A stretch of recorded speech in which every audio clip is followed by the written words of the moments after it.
ഇതാണ് കൊളോസിയം അല്ലെങ്കിൽ Flavian amphi theatre. AD 1-ാം നൂറ്റാണ്ടിലാണ് ഇത് നിർമ്മിച്ചത്. ഗ്ലാഡിയേറ്റർ ഫൈറ്റ്സ് കൂടാതെ മൃഗവേട്ട ഇതിനെല്ലാം വേണ്ടി നിർമ്മിച്ച റോമിലെ വമ്പൻ സ്റ്റേഡിയം.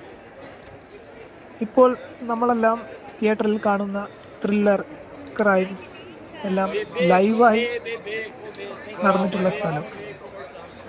50,000-ലേറെ ആളുകളെ ഉൾക്കൊള്ളിക്കാൻ കഴിയുന്ന വിനോദ കേന്ദ്രം. ചുരുക്കി പറഞ്ഞാൽ 1-ാം നൂറ്റാണ്ട് കാലത്തെ ലൈവ് തിയേറ്റർ. ഒരുപാട് പേരുടെ ചോര വീണ സ്ഥലം. ഒരു ചോരപ്പുഴ എന്ന് തന്നെ പറയാം. കാരണം ഏകദേശം 4 ലക്ഷത്തിലധികം പേരുടെ മരണം ഇവിടെ സംഭവിച്ചതായി ചരിത്രം പറയുന്നു. ഇന്ന് ലോകത്തെ വിസ്മയിപ്പിക്കുന്ന വിനോദസഞ്ചാര കേന്ദ്രമായി ഇത് പ്രവർത്തിക്കുന്നു.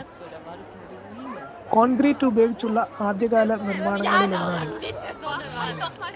ഇതിന്റെ വലുപ്പം 48 മീറ്റർ ഉയരം, 188 മീറ്റർ നീളം, 156 മീറ്റർ വീതി. ചക്രവർത്തിയായിരുന്ന വെസ്പാസിയൻ ആണ് ഇത് നിർമ്മിച്ചു തുടങ്ങിയത്. ഇതിന്റെ അധപതനത്തിന് കാരണം ഇതിന്റെ ചെലവ് തന്നെയാണ്. മൃഗങ്ങളെ കൊണ്ടുവരാനുള്ള ചെലവുകൾ, അതുപോലെ തന്നെ ഗ്ലാഡിയേറ്റർ ഫൈറ്റ് മെയിൻറ്റെയിൻ ചെയ്യാനുള്ള ചെലവുകൾ. പിന്നീട് 1349-ലെ ഭൂമി കുലുക്കം മറ്റൊരു കാരണം. ഇതിന്റെ കല്ലുകൾ മറ്റു കെട്ടിടങ്ങളുടെ അത്യാവശ്യങ്ങൾക്കായി പിന്നീട് ഉപയോഗിച്ചിരുന്നു.